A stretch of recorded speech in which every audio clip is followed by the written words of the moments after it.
Well, it was a very, very sad day for the Adelaide Crows, possibly one of the worst performances I've seen from the Adelaide Crows for quite some time. We're going to try and keep it positive tonight. Let's crack right into it, shall we?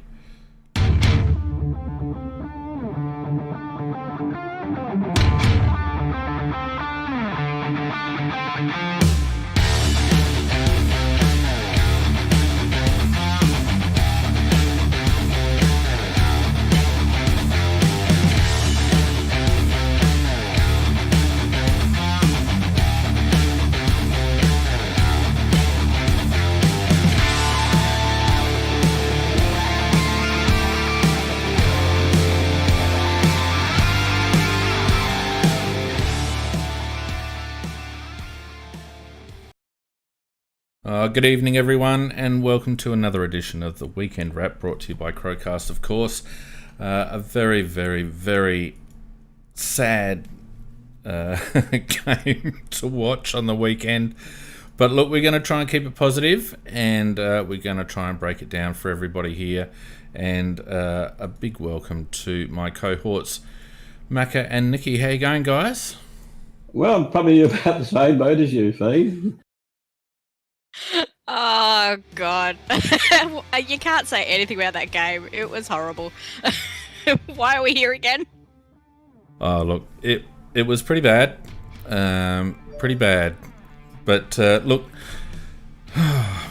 can we go any lower than this? I really don't know whether we can go any lower than this. Well, we can't because there's no 19th position. We have the 19th. Well, they have the 19th man, but there's no 19th on the ladder. Yeah, that's true enough, I guess, but... Have they ever actually had a team that's gone completely winless for a full season? I'm not sure, but... Fitzroy, 1960-something. Right, but as was pointed out to me, we have not been beaten this year by a team below us. Oh, there we go, we've had a win. We haven't played Sturt yet. Look, welcome to everyone who's joined us on Discord. We really appreciate you guys that stick with us every week. So get into the chat. Also, welcome to everyone who's joined us on Facebook and YouTube and also Twitch. Get around us on the chat on those channels. We'd love to get as much interaction as we possibly can tonight, because I'm sure there's a fair few people with a fair bit to say, judging by Twitter over the last few days. But nothing good, of course. I think that's the only problem. Yeah, it was not a good game to watch, was it?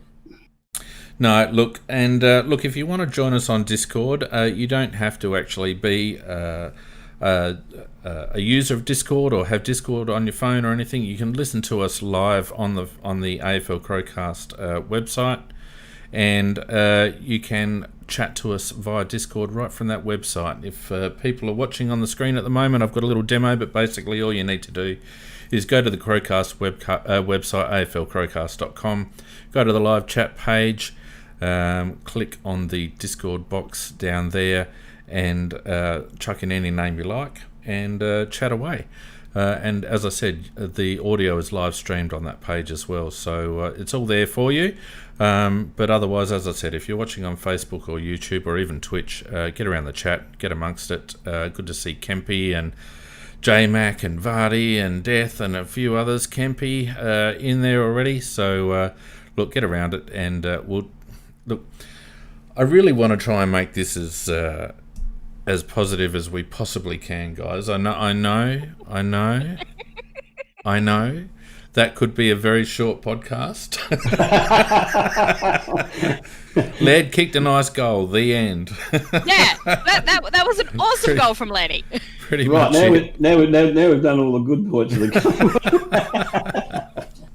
Seriously, Nikki and I were talking off here, and we were trying to remember a worse game than that to be a Crow supporter watching it. And we went going right back to 1991, and we think that it was worse than even in the Shore days. It was just... it was certainly on par, wasn't it? Certainly on par with some of that dribble. Oh, you know, memories do fade, but I just can't recall one where we looked so incompetent and just so horrible all game. Yeah. And disinterested for large portions of the game. The way we opened up the game was horrific. There didn't seem to be any intensity or desire or will. And let's be honest, and we'll talk about this a little bit later, but Selections set the tone for the game. I mean, we selected three senior players to come in, as well as Kieran Strawn. The game was billed as our best chance of the season to snag a win, and none of the players showed up in that first quarter. It was insipid. It was pedestrian. There was no intensity whatsoever, and it was so frustrating as a fan watching it, because you just thought, well, if this was the game that we were geared up to win, then how the hell is the rest of the season going to look? Well, I think I thought the game was gone as soon as I saw the selection of the team, when we just pulled back old bodies, and then when Tex dropped out and Strawn, and I'm certainly not having a crack at Strawn, but No. I don't think this was the time to bring him in. I really don't, because it just bring him in with O'Brien and no other key forward just kept that what was very, very unbalanced forward line. Yeah, because I mean Himmelberg is not firing. Only on about one spark plug, and that really just meant it just killed any opportunity we had of scoring up forward. It was terrible. Certainly did. Look, let's get into the round scores, and then we'll smash into the Crows game, shall we? Oh. Look, we started off with Richmond giving the Bullies a bit of a hiding. Richmond are a bit of a chameleon side at the moment. It's hard to know which Tigers team is going to roll up. But they turned up the other night, 13-12-90, the Bulldogs 7-7-49, so pretty handsome margin there of 41 points. Yep, they must have heard my comment last week that I reckon no show for the finals. But I tell you what, if they played like that, they would be. But the interesting thing is that they had, I think it was 10 players with less than 30 games in their side. So can't win with youth, can you, Mac? No, you can't, can you? Shit. Port gave Melbourne a good old touch-up, 12-11-83 to Melbourne 4-8-32. I reckon there was only one thing on the weekend that would have been on par with being a Crows supporter, and that would have been a Demons fan. Bloody hell. And of course, we're about to bloody play them. I'm watching that game, and I'm thinking, you know what? With the shit that Melbourne dished up, I actually think at the end of that game, I thought we actually might be a chance to beat them this week. But what we dished up in response, no. God, next week, Wednesday's shaping up as a bloody good game, isn't it? Oh, God, nobody's going to want to watch that. The amazing thing is, if you look at what Melbourne have got for a midfield, I mean, it's an outstanding midfield in terms of personnel. Yeah. It's outstanding. You'd think that, they should be way up high now and do a lot better. But somebody's cracked the shits that he's no longer captain. Yeah, well, that's true. Actually, in fact, I only noticed him, Nicky, in about the third quarter for the first time. Yeah.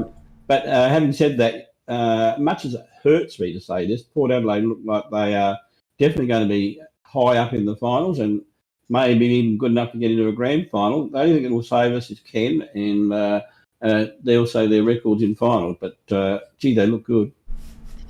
My dad, who actually grew up as a Port Adelaide supporter, Magpies will differentiate this because he actually hates the Port Power because they are not Port Adelaide. But he's actually said they're really good to watch. He goes, I hate them, but they're really good to watch. They're playing really nice, attractive football. Any team that is prepared to run and take risks and that is relatively, I mean, Port aren't overly clean. They're not the most skillful side I've ever seen, but they just run and they take risks and they make position and they play for each other.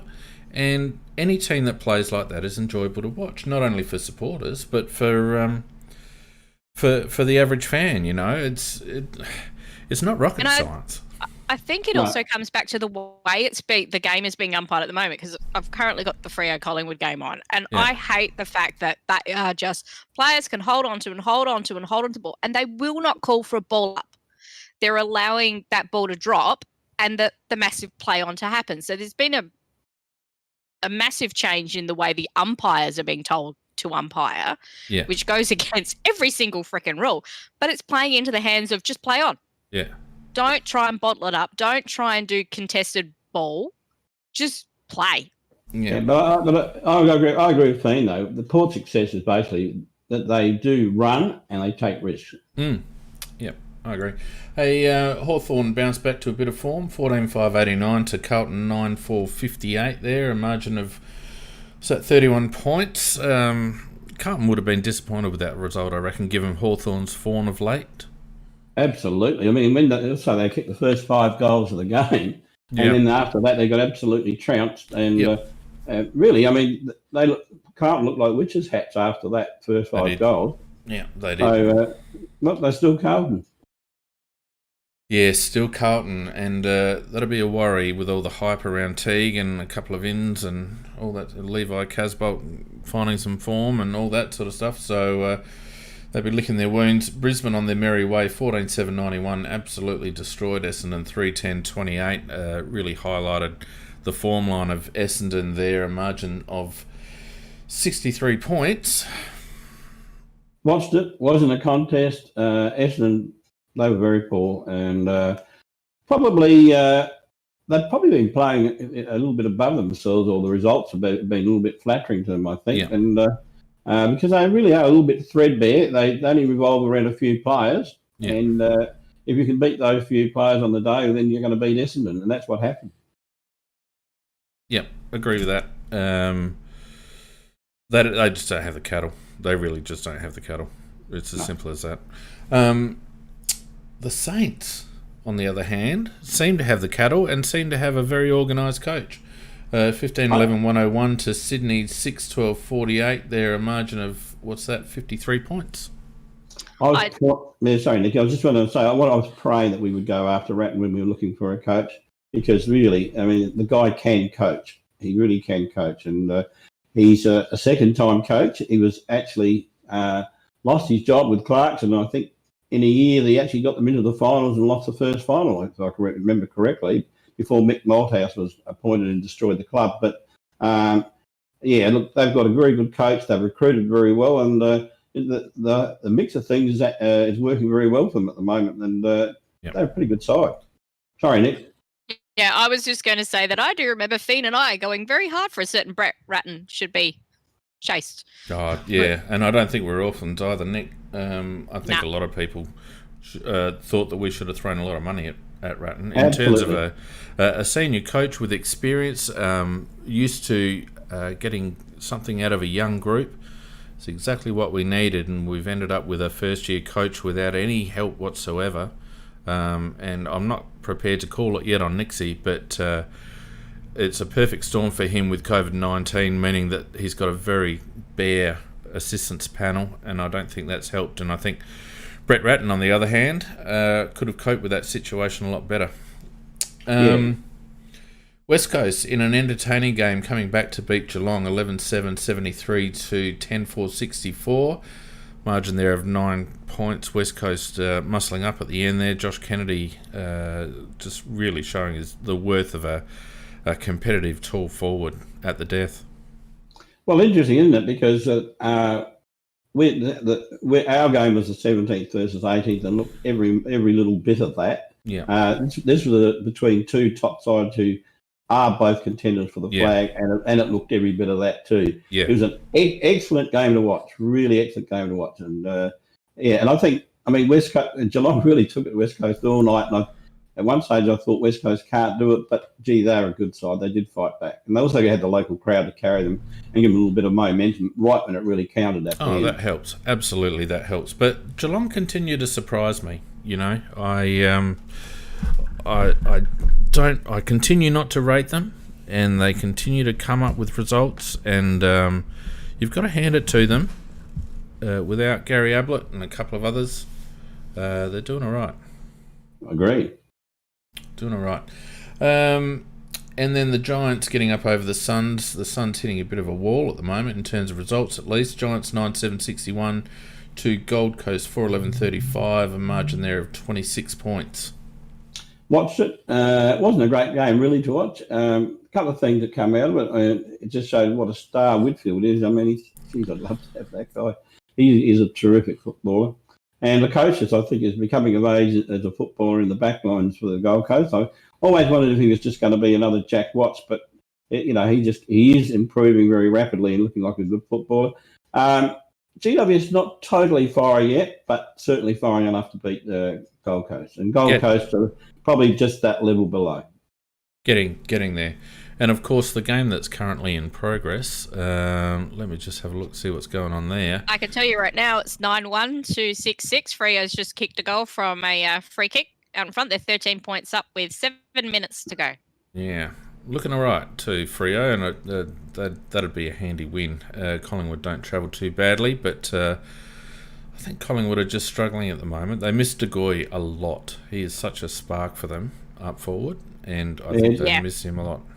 De Goey's a star. I mean, he's just actually match-winning star, and it's when you lose somebody like that, it's like losing a Dangerfield out of Geelong, etc. He's a very, very good player. Yep, no doubt about it. No doubt about it. So let's have a look at the ladder, shall we? And, do we really want to look at the ladder? I don't know. No. As long as we still got pick one. There we go. There's another positive. I don't know what's worse, the fact that the Power on top and looking really good, or that we're looking absolute shite holding up the rest. But we've got Port and Brisbane equal on 7 wins and not too far off on percentage. St Kilda and West Coast 3rd and 4th respectively on 6 wins. Got a number of teams on 5, Richmond, Geelong, GWS and the Bulldogs in the 8, the Bombers outside the 8 and probably a little bit higher than their form, and would suggest them probably where they will finish up, a lot lower than that. Collingwood, Gold Coast, Carlton and Hawthorn on 4 wins, North Melbourne on 3 along with Melbourne and Sydney. Freo on 2, maybe about to get their 3rd win to join those teams, and they'll probably leapfrog Sydney if they do win.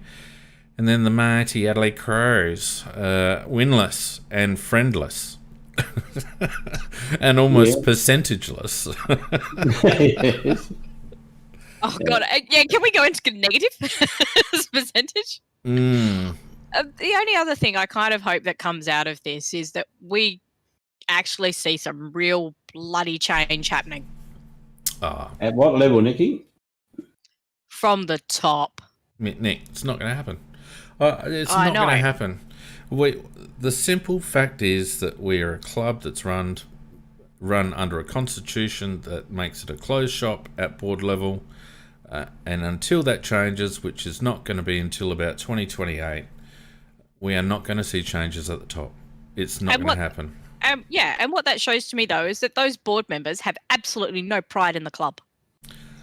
Well, I don't think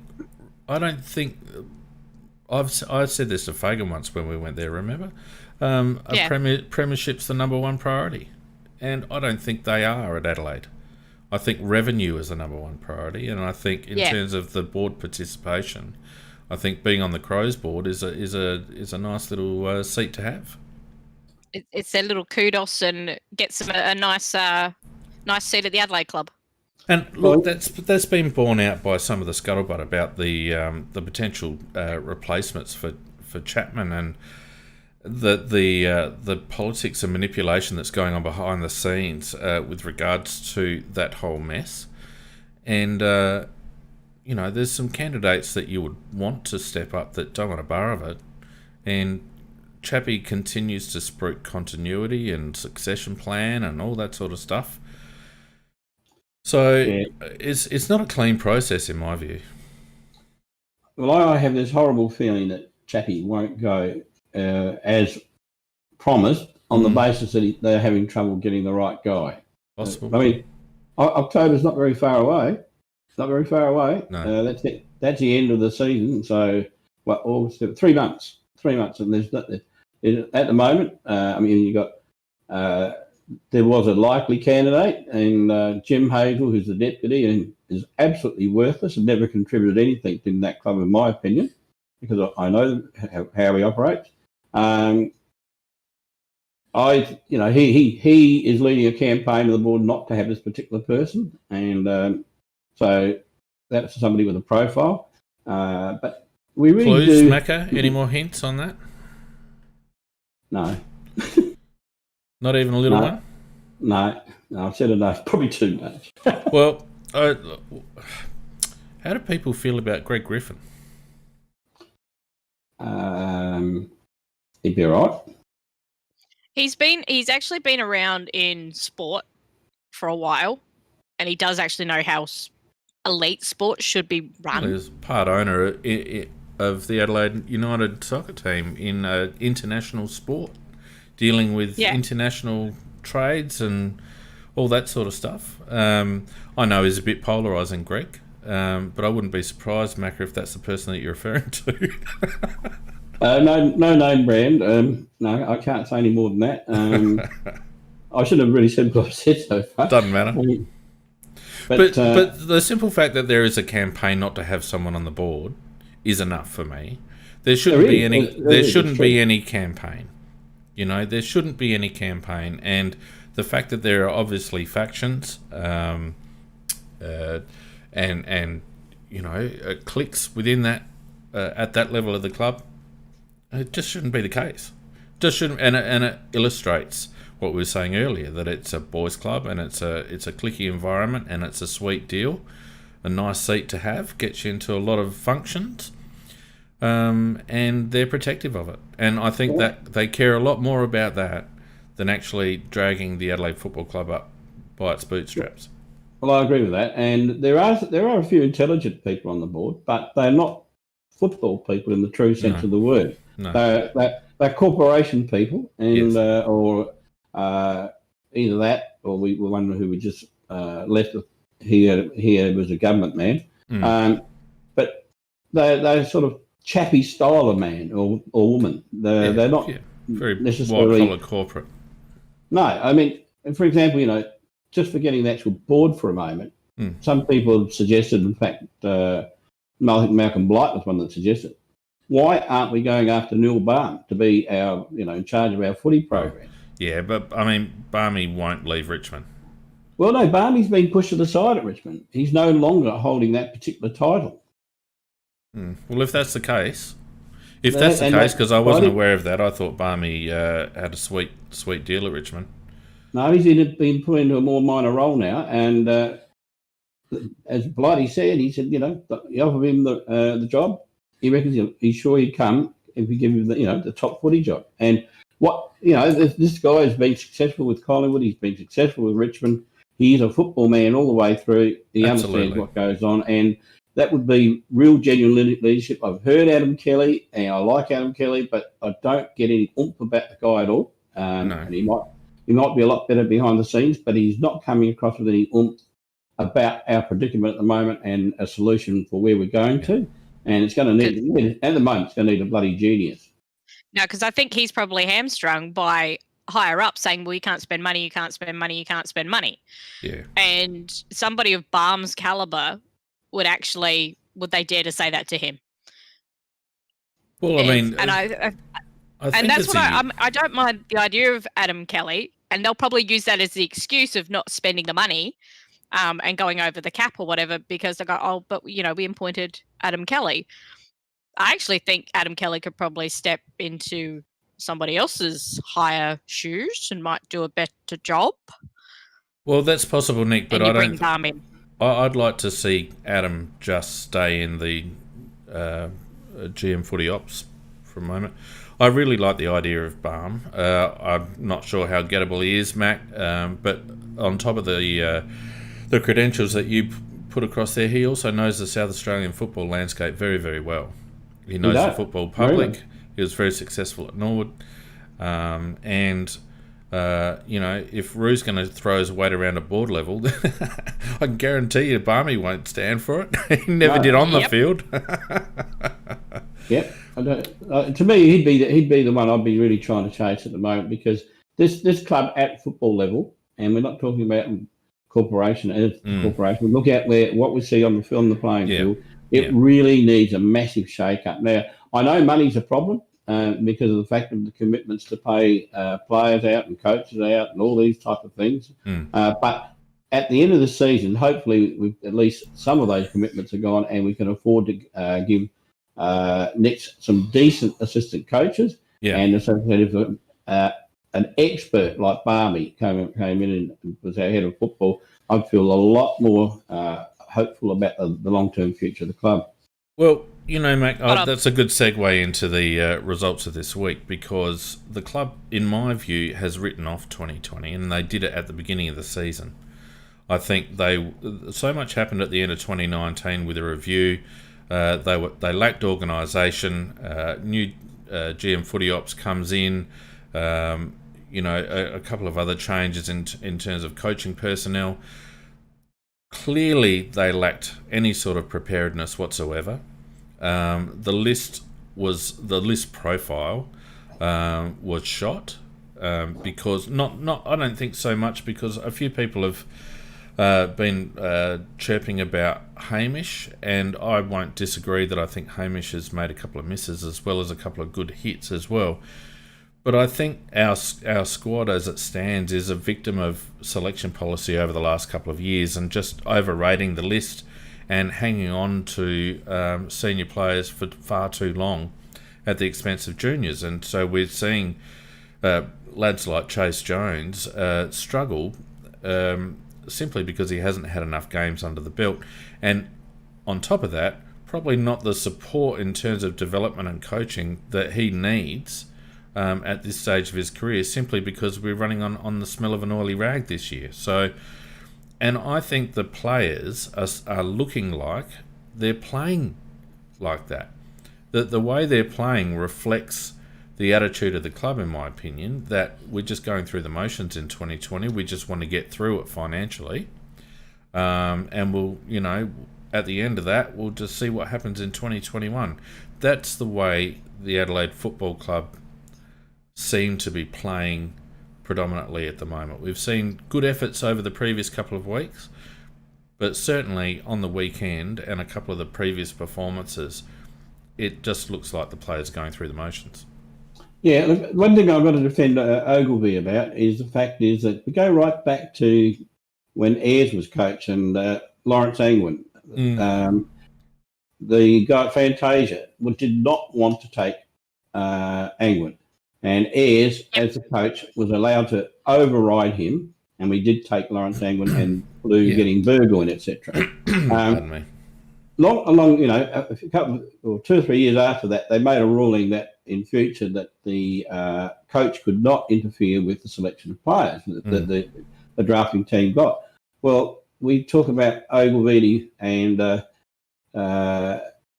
what's his name, the lad with the pace that can't make the bloody side at the moment, or he's injured, he's out for the year.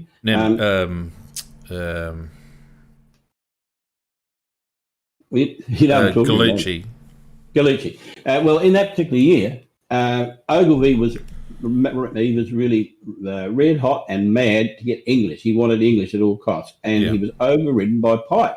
So they allowed the coach once again to go over list management, who've done all the research, all the homework, etc., etc., etc. So that in itself means that once you do that, you're going to be buggered because coaches don't do the same homework as the list team does. Well, I agree with that to a point, Macca. I agree with that to a point.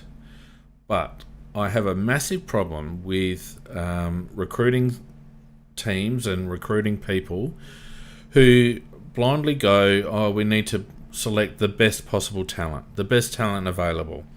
Because to me, English was not a need that we had in Gallucci's draft year. And I think Pike was right to say we needed midfield speed. So I don't think the coach should have the right to override a recruiter or the person in charge of making those decisions. But by the same token, I think as a club, and if you're talking about footy operations, this sits squarely in footy operations. It's list management, it's squad management, it's John Reid, it's the head coach, it's Hamish and his team. Collectively, they should be able to break down the profile of their list from the point of view of age, from the point of view of output, from the point of view of value on the trade table.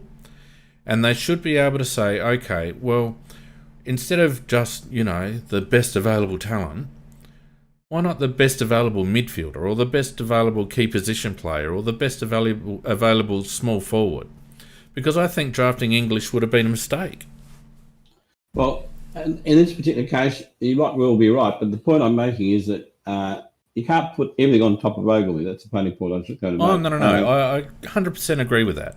But I put it more at Reed's level, because the list management team are the people that should be getting it right. Well, Ogilvy will come out and he'll find good players for them, but they've got to get it right. And I don't rate Reed at all, to be honest. So I really don't rate him. Well, I think the shambles that we're in at the moment in terms of playing out contracts and we've talked about this ad infinitum, the long contracts that we gave to certain players. Pardon me. That is on JR. But again, I wonder what influence board and executive have on the whole list management committee, because I can tell you right now that Fagan's on that list management committee, and the chief financial officer is on that list management committee, and Mark Rasciuto is on that list management committee. So of the 6 people that are on that committee, 3 of them are at board level, right? And why else would you have a CFO on the list management committee if it's not to say, well, we've only got X amount of dollars, so we've got to do this, that, and the other? To me, that they shouldn't be on there at all. Well, no. You might want to consult them at some stage. The list management committee might want to bring them in to consult, but they shouldn't be sitting on there. Look, there's been other examples of the board interfering, like when Tippett wanted to go to Brisbane, and also when Jenkins wanted to go to Brisbane. I don't know who of you heard the interview with Matt Rendell during the week. Matt Rendell obviously no longer with the Collingwood, so he was asked to comment on Adelaide's list. He made comment about that, the fact that, there were certain things that were happening back then that shouldn't have happened. And the mismanagement of Josh Jenkins's contract, and the fact that both he and Tippett could have gained us maximum value at trade table, are 2 big misses that I think were both influenced by board level intervention.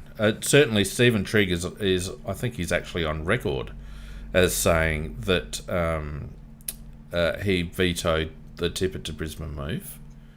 He did. Andrew Fagan is on record as saying that he told John Reid, get Bryce Gibbs under any circumstances. Correct. Don't leave the room without Bryce Gibbs. So there is clear evidence of executive level interference with our list management. So, recruiters are always going to make some hits and misses, and I think Hamish at times can get a little bit cute with his selections and get a bit too left field too often. But by the same token, he's brought in some really good players into our system. And it's not his fault that those players have hit our system and not been developed appropriately, and not been given games, and not been given exposure, and not been coached correctly. But by the same token, I do think that it's a holistic thing, list management. And I think blindly going best available talent, like, I don't mind telling you right now, I've only seen 1 or 2 games of Riley Tilthorpe. But if we spend any of our first round draft picks on Riley Tilthorpe, I'll be very, very angry. Because he might be the best talent, or local talent, or key position talent in the draft this year. But it's not what we need, is it? It's not what we need. Well, we need the best midfielder around. We just need midfield. We need speed. We need class. We need agility. We need a little bit of strength and size in there. We do not need another key position player that is going to take 3 or 4 years to develop. Now, I'll have a chat about Berg and a few of the others later. But at the end of the day, every result that we've had this year has been on the back of being spanked in the clearances. Like, absolutely creamed in the clearances.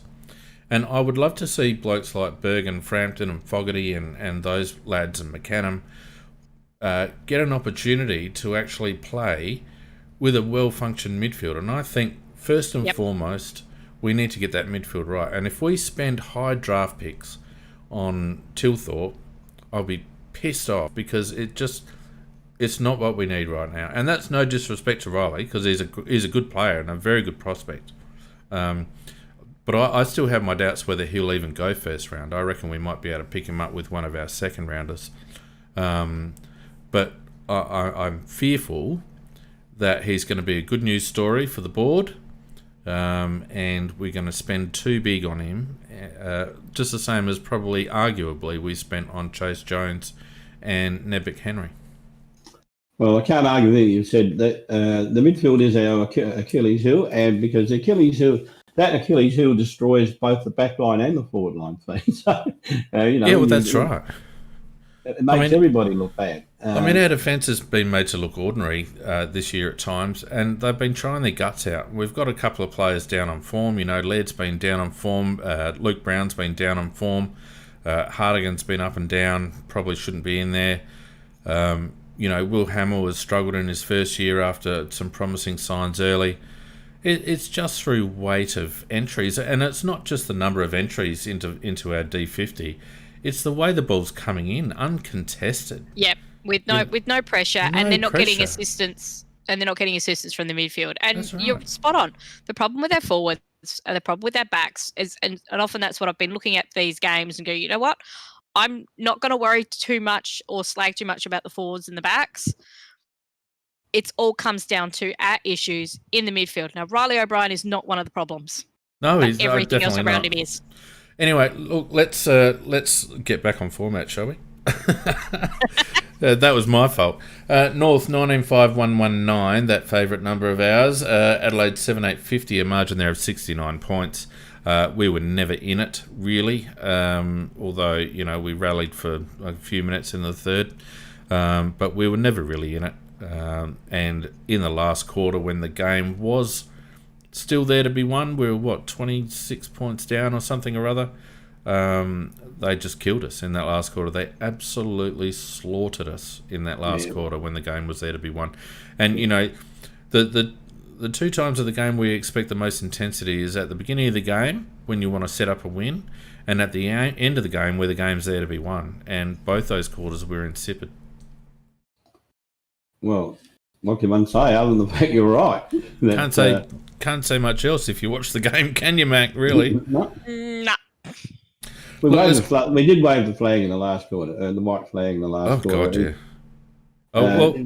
Let's just talk about that quickly before we get to the head-to-head stats, because this is the other area of the club that I'm really concerned about at the moment, and it's no surprise to me that our fitness is down the toilet, and we've talked about this situation as well, where our squad now is 3 years into a Brett Burton / Matt Haas fitness regime. Both of those guys were previously involved at Brisbane. And when they were there, Brisbane suffered massive injuries and really down on fitness. And they were brought to Adelaide, Burton and Haas, and now we're in the same boat fitness-wise as Brisbane was. And one time's an incident, and 2 times is a trend in my book. And I think one of the key concerns that I have at the moment is our lack of fitness, because we do not look anywhere near it fitness-wise. No. All right, that's 100% agree with that, and I think nobody can really argue with that, because we just don't run it out, just don't run the game out. But that's gross mismanagement, isn't it, Nick? And yet prior to Burton coming, we actually had players from other clubs who we traded in, and they would hit our pre-season and go, "Holy shit! I have never worked this hard. I've never been this fit." Well, the thing of it is, we were actually held up as this massive high standard that everybody else had to achieve to, and we've gone in the complete opposite direction. It was one of our key strengths, because we had that run off halfback game style, because we didn't have a strong midfield back in the mid 2010s. We had a serviceable midfield, but we ran like crazy, and we had lots of options running through the midfield, and all of those options were as fit as anything, and they'd be running as hard at the end of a quarter as they were at the beginning of a quarter. And, the thing to remember is that when Brett Burton was brought into the Adelaide Football Club along with Matt Haas, Nick Poulos hadn't actually done anything wrong. No, he hadn't. That was sad, actually. He wasn't replaced because of incompetence or poor performance. He was replaced or pushed aside for nepotism. because of absolute nepotism. Nicky, you're 100% correct. And, you know, I've said before that I've had off-the-record conversations with Nick. I wouldn't say that he's bitter anymore because he's gone on to bigger and better things in international sport.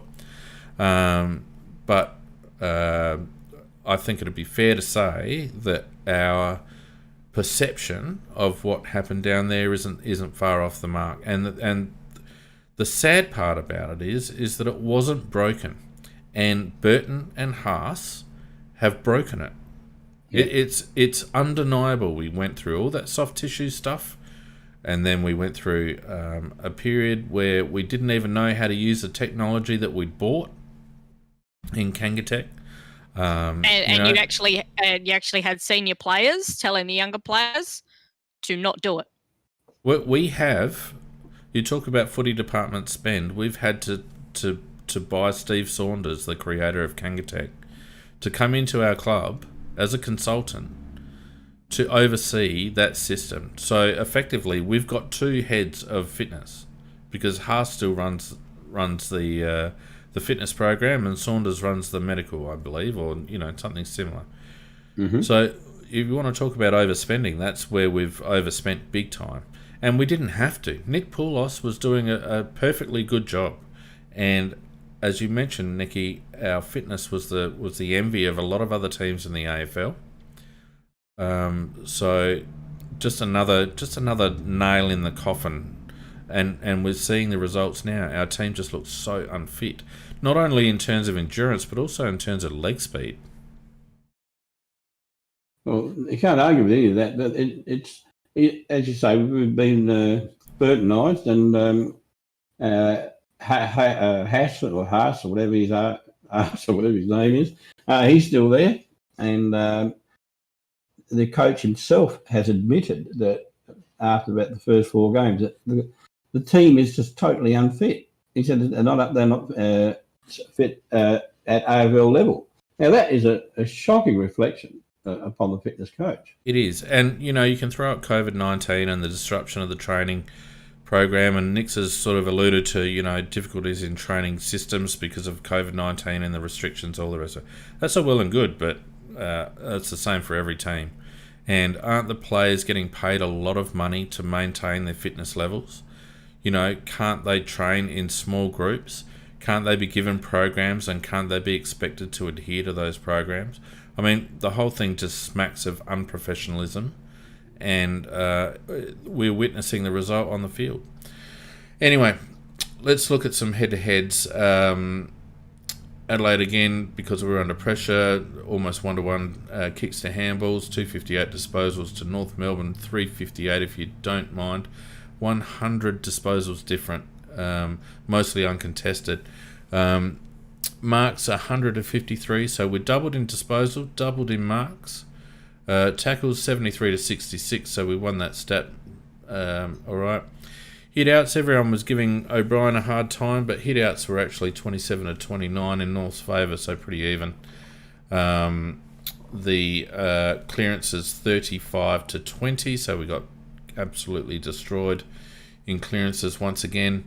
Rebound 50s, despite the fact that the ball spent a fair amount of time in North's defensive area. Rebound 50s, 29 to us, 28 to North, because essentially when they got into the inside 50, they tended to score. And our inside 50s, 36 to theirs, 48. Let's just flick over the page.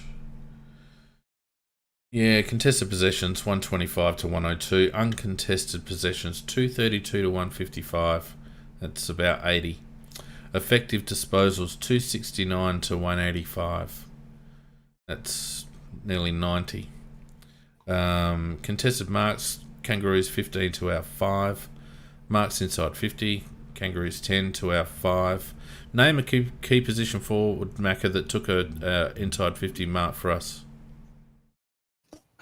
Did Himmelberg take one? Nope. I thought he did. He must have got close to taking one. No, he dropped a couple. Didn't take one. Got a free that he shouldn't have got. Oh, maybe that's what I'm thinking of. Got a free for a push, but didn't take a mark inside 50. Strawn didn't take a mark. Didn't even scare the ball. Kieran Strawn. No, he did not. Riley O'Brien, nope. No key players in our forward. The only blokes that took inside 50 marks was McAdam. I think Rory Atkins might have taken one. That's about it. 1%ers, 38 to 33. Score involvements, 103 to 58. Metres gained, we couldn't even top 4,000 metres gained. We turned it over 54 times to North 56. And tackles inside 50, despite the time spent in each respective forward 50. North Melbourne 13 tackles inside 50. Adelaide 5 tackles inside 50. So there you go. I'm just shaking my head for every single one of them. Yeah, one of those. I think the key thing out of all those stats, apart from the fact that they always get smashed into clearances, and that continued, but also talking about the centre bounces, although they might have got their hands on it pretty equally. Goldstein, he put quite a few right down their throat, and I don't remember Rob doing that. The other thing is that they had a lot of what you would call cheap possession, in the sense they were prepared to run and work and make position, and therefore they got kicks uncontested and marks uncontested, which I think the stats back that up, which then enabled them, of course, to move the ball on without being under pressure, because they've made the effort to get out in the open and run, and that's exactly what we watched. We watched them just give a pretty good exhibition of using the ball and giving it to their teammate. Yeah, you're right. In the corridor. And we gave up the corridor so easily. And they my God, there was so much yelling. They just used Geelong's tactic of lining up players across the wing line of the centre square. And we weren't prepared. The only bloke that was prepared, to his credit, to take any chances and go through the middle was Bryce Gibbs on the few occasions that he did get the ball. But generally speaking, we were just pushed wide. We weren't prepared to take on the corridor. I've got the graphs up at the moment, and for those people that follow us on Patreon, I'll post these up after the cast sometimes tonight, so you can have a look. But yeah, so our disposal differential in the second half just went south. I mean, it went down pretty much from the beginning of the game, but certainly after half time, it just went south. That goal that they got Fiend when they went from we kicked the point and they went down the field and kicked the goal within 16 seconds illustrates the point I was making. And only 3 possessions. That was the point. They just kicked it to a teammate, to kick it to another teammate, to kick it to another teammate who kicked it through the goals. Yeah, one too many teammates there, Mac. It was actually 2 teammates. It was the kick out to Aaron Hall to the other bloke to a goal. That was it. God, it's even worse than I thought. That was it. Yeah, it was pretty ordinary, wasn't it? Yeah, not good at all. Look, and this is the thing. Our differentials here, I'm just running through them on the screen. I won't bother going through them too much. But it just follows the scoreline. The massive differentials that were occurring in the third and fourth quarter, when the score really blew out, are reflected in every one of our differentials. Our centre clearances, we actually fought back a bit halfway through the third quarter with our centre clearances, ironically when personnel changed. But by the end of the fourth quarter, they were diabolical. Our stoppage clearances, much the same. Fourth quarter absolutely died in the arse.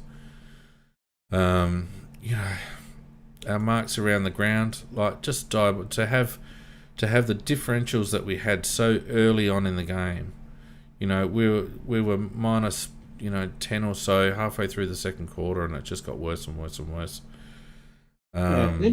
Just slightly digressing. At the moment the club has been attacked quite mercilessly about the camp and anything possible by the Victorian media, and turned into a bit of a laughing stock. And now with its performances on the field, it's gradually been getting into the laughing stock stage too. And now, of course, with this particular game, we've hit rock bottom, and now we are the laughing stock in all aspects of footy, whether you're talking about admin or on the field. So would you expect like we saw the chairman Melbourne come out and say after their one particular game where they underperformed that is unacceptable, and he will not accept that can. In other words, there will be action taken if that continues. In other words, he's virtually threatening the coach with his position. Would you not expect our chairman to come out and say something? Well, probably a couple of things on that, Mac. First of all, Goody's been in the chair a lot longer, and he also had an apprenticeship under Roos. So I think the Melbourne chairman can expect more from Simon Goodwin than we could probably expect from Matty Nicks, particularly under the same circumstances. Second of all, if you're complicit in the demise of the club, if you're part of the problem, are you going to get out on the front foot and expose yourself by trying to blame someone else? Well, at the moment, it's left to Nicks, who I think it doesn't do it very well, quite frankly. I thought that what Nicks said and the way he said it was almost boyish rather than coachish. I don't know what you thought of his explanation of it, but to me, it actually whittled my faith in him rather than my belief in him. I'll tell you what it said to me, Macca. And this might be a bit old school, and Nick, I'd be interested in your opinion on this as well. The way Nicks has conducted himself in presses over the last couple of weeks, and particularly this week, he has set himself as being one of the players. He's not set himself as being an authority figure. He's very much a get around him type of coach. And I think as a consequence, when he said we apologise to our supporters, he shouldn't have said that. He should have said the players should be ashamed or embarrassed about their performance. Matthew Nicks, unfortunately, Matthew Nicks should be separating himself from the players publicly, not to save his own skin, but to tell the players that he's not their mate. He's not their 100%. mate. Matthew Nicks is not there to be their mate. Matthew Nicks is there to get the Adelaide Football Club to start winning games of football. And it worries me.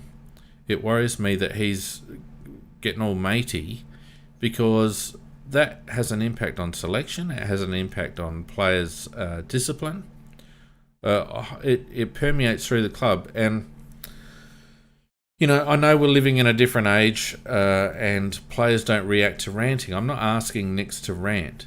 I'm just asking Nicks to be assertive and to exert his authority over the club, over the squad, to make demands around performance, both on and off the field. Because I think that's his job. Well, I'm 100% with you. That's why I thought it was very boyish that what he did. It just wasn't like a mature coach handling a totally unsatisfactory performance. And I think there's only 5 players who could probably walk off that field and say that they had a really decent go and probably did something towards the game. We were talking about that off air, and I don't think you have to be too bright to work out that you won't have a crack at those 5 feet. No. No, well, you have to probably put Laird in there, for example, and you probably put Seedsman in there. Talia. Lynch. O'Brien. Probably Lynch. And Lynch. I think Lynch tried. He did. And we're not saying they played the perfect game, but they're the 5 that could say, well, I had a real crack. Yep, absolutely. And the others, I don't know what they'd say. Yep. How do we know what they'd say? Anzac Paul in the chat said, he'd rather have a coach call a player pathetic. Well, it didn't hurt Malcolm Blight and the Adelaide Crows when he made an example of David Pittman. And I can tell you now... And I think... And he did that. It wasn't to make it so much as to make an example of David Pittman. It was also to let other players on notice of this is not acceptable. And I can tell you right now... And that's what you actually have to know as a coach. I can tell you that your playing group. Every player in that squad has the utmost respect for Malcolm Blight. Utmost respect for him. But I bet you that there's only no more than maybe 2 or 3 that have maintained any contact with Blighty after 98. You know, I don't think he'd be on many Christmas card lists. No, and I think there's some he's definitely not on. And I don't think Blighty cares, because Blighty wasn't employed to get. It wasn't a popularity contest for Malcolm. You know, he was brought in by the management to turn around a situation and to get us some flags, and he delivered. And he delivered by earning the players' respect. And you know, fair enough. He had a fair CV, so he had that advantage. But you know, a bloke like Brett Ratton would command similar respect coming into the club as a Carlton Premiership player and a seasoned coach. And I don't see Matthew Nix. I don't see his approach having any impact with this playing group whatsoever. Well, it isn't, obviously, because look where we sit. Yeah, and you know, and I worry for Nix, you know, and the fact that, and I worry for us, that, you know, if Nix doesn't look like he's going to be firm and do the right thing with the players, and maybe he's doing stuff behind the scenes, but he publicly says, you know, he's not going to rave and rant at the players and all the rest of it. Sometimes I think you have to, and well, you know, delivery might not. Well, you don't actually have to rant and rave, but you just have to let them know that that's not acceptable. And there's different ways of doing it. So you can do that without the ranting and raving. And I actually witnessed it last night just watching my girls play. I mean, and I just pointed this in the chat. I mean, we had a 60-point win, but they didn't play to the way they should have been playing. And he let them know at the first quarter time break he was disappointed. This was not acceptable. This is not the way we were supposed to go about playing the game. And they picked up the pace and they got better as the game went on. I mean, we completely dominated the game from start to finish, but those girls finished that game and were like, we weren't happy because we know we could actually do it better. So there's ways you can do it as a coach, and I know it coming from my coaching background, and I was dealing with little kids up to teenage girls, and you have to know how to approach them differently. But even my girls that I coached, I wasn't there to be their friend. I was there to be their coach. But if they needed some sympathy, then I was the person to give it to them. But if they needed some of that tough love or some of that, no, sorry, that's not acceptable. You need to go and fix that and then come back. And that's what's needed. And you're right, Fiend. We're not getting that from Nix. He's trying to be too pally with the players, and that's just doesn't work. Well, what it reeks of me is Matthew Nix. He sounds to me like an assistant coach, because to me it's your line coaches that can afford to build bigger relationships with the players in their particular groups. They're probably slightly less demanding in terms of they're more instructional and they're teaching coaches, if that makes sense. They're there to deliver what the coach wants and to train the players to deliver what the coach wants, whereas the head coach is responsible for the scoreline at the end of the game, and he is responsible for setting the standard. He's responsible for demanding performance, and Matthew Nix at the moment doesn't seem to have transitioned from being an assistant coach to being a head coach, and he needs to do that pretty quick. Well, publicly, that's definitely true publicly, and the way he talks, and if he is the same with the players as he seems to be, well, I agree 100% with what you're saying, because he really has to take a slightly different stance when you are the man at the top. Unfortunately, he hasn't got a lot of assistants, so I think he's probably would be the most handicapped coach in the competition. I can't think of another coach who would have as little help as he's got. Absolutely. I don't envy him at the moment. And that's the problem, isn't it, Mac? You know, he's got no one around him. Brent Riley, fucking Ben Hart, for Christ's sakes. Yeah, and I think probably while I'm in as guilty as anybody of that, we're very, very critical of what we're seeing in Nix at the moment. I think that this year is going to be much like this for the rest of the year. Oh, no doubt. And that the best time to judge it will be next year when undoubtedly there will be a lot of good football people out of work at the moment that hopefully, and I am hoping this is the case, the fact that the club isn't helping him with more people at the moment because, you don't do that partway through the year, but secondly, there'll be better people available at the end of the year. And also the fact that they've got so much money that they're paying to people that they've sacked and players that they've moved on, etc., that they're just holding their fire until the new year, hopefully. Yeah. That's what I'm hoping the situation is. 100%. If not, we're buggered.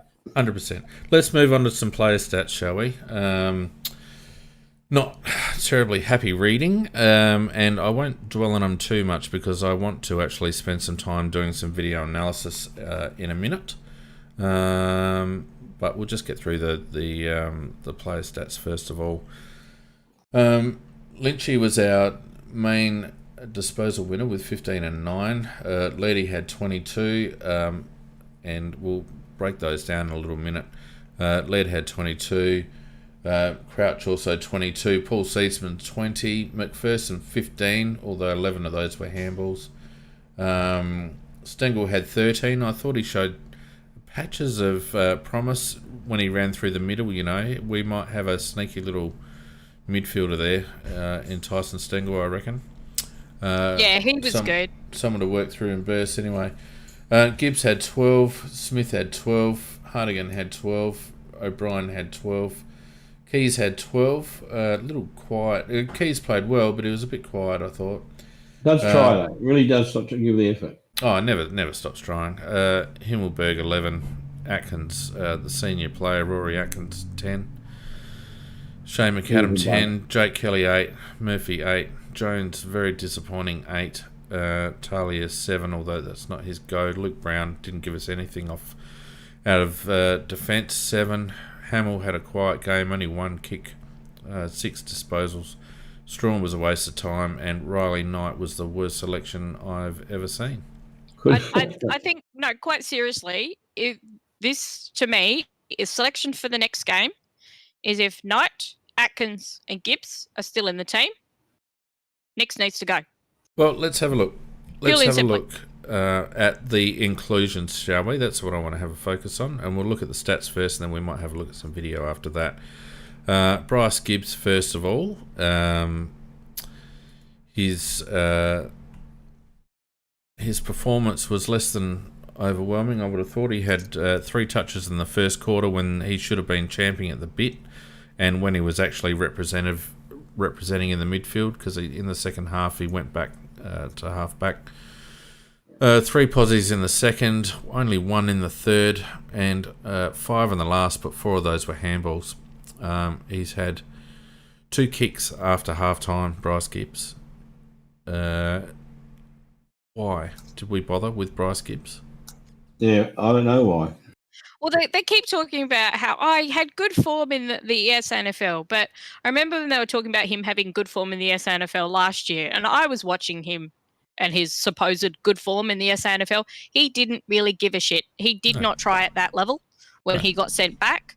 I'm not sure if he has actually been trying at this level, but he's not up to AFL standard anymore. He should not be in the team, period.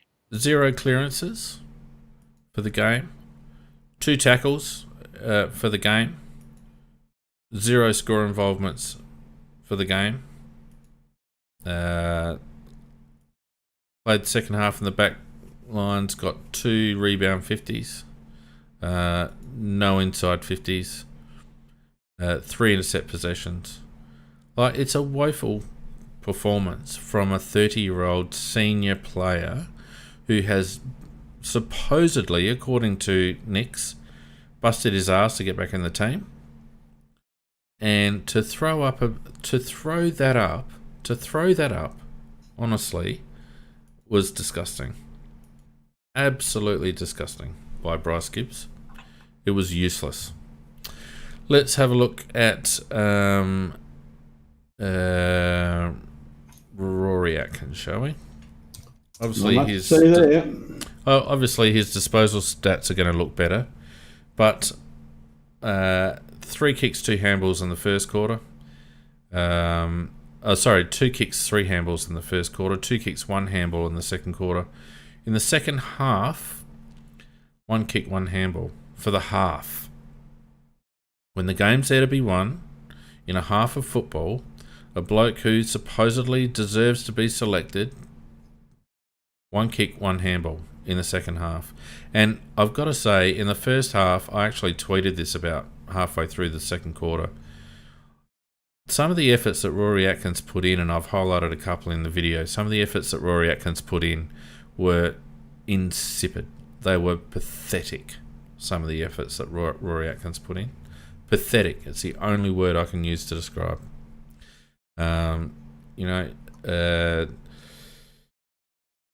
He took 3 marks. He didn't lay a tackle. Rory Atkins playing on a wing and off half back a little bit. Didn't lay a tackle. Turned the ball over. Had no score involvements. Had 3 score involvements. Kicked a goal because he went down and squibbed one easily one. Obviously no clearances. What a waste of space. Absolute waste of space. Yeah, completely. And these are the 3 guys who were brought in who are more senior players. They were going to, give us that bit of the help.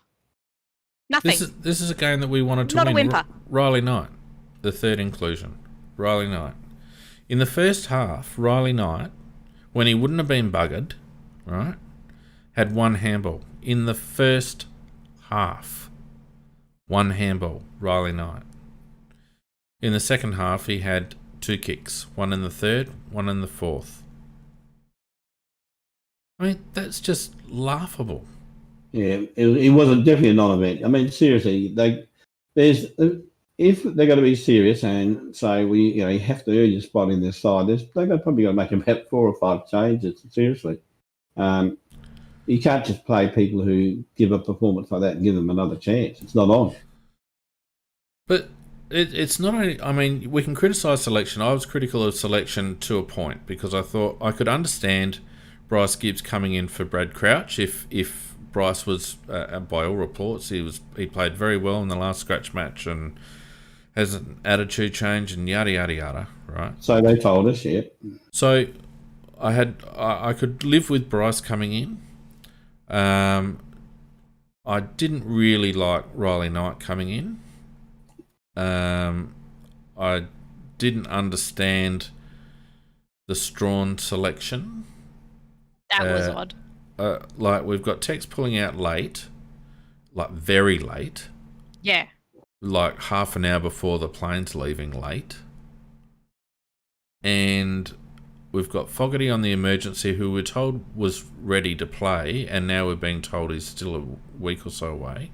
This is the old. He was originally going to be out 1 or 2 games, a week or 2, and this is sadly, we're not a truthful club. Every time we have these 1 to 2 week injuries, they always turn out to be about 8 weeks or something like that. Yeah, I know bone bruising can be a bit fluky at times, and sometimes it can take a while to come good and all the rest of it. It's our history playing.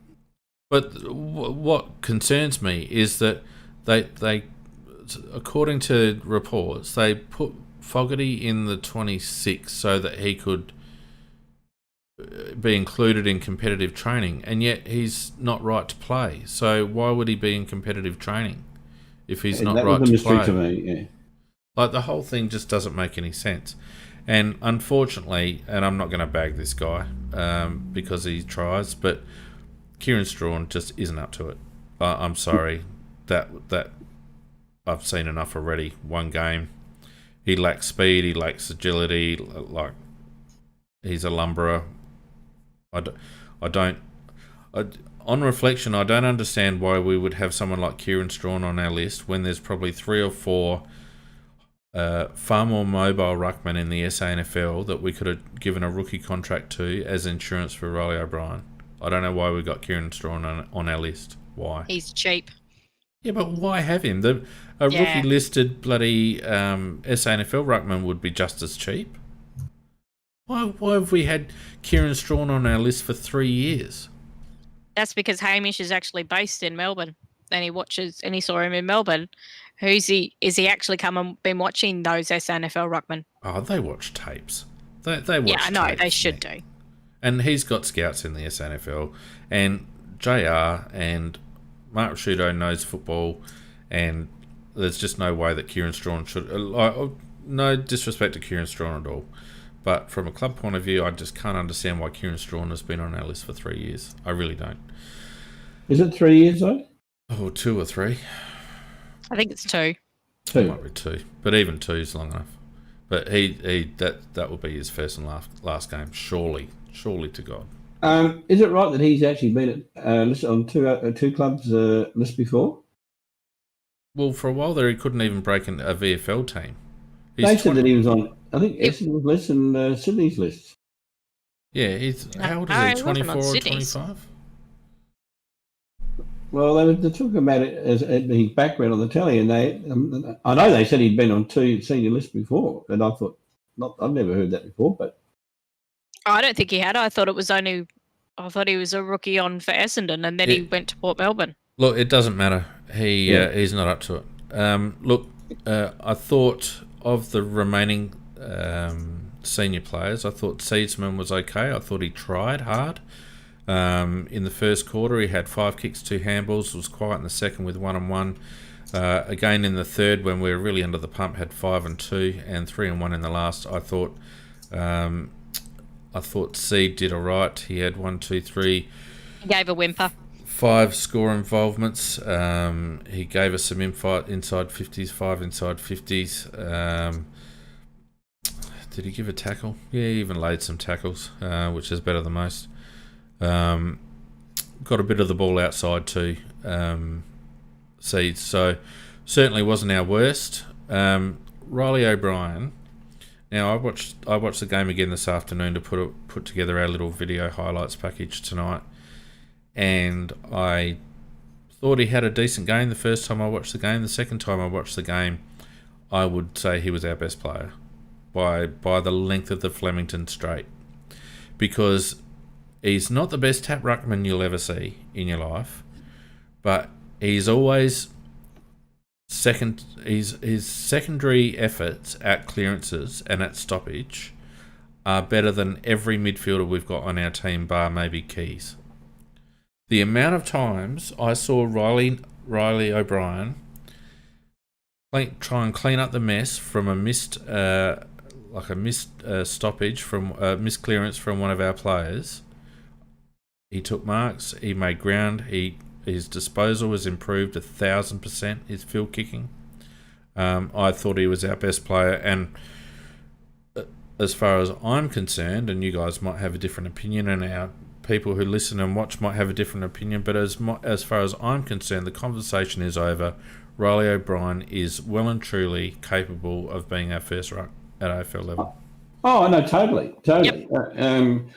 And I think he's a work in progress still. He's not a work in progress in terms of effort. He's not a work in progress in terms of fitness. You can tell that he, if I remember rightly, when we did our pre-season trials, he was either second or third in those. A big guy like him.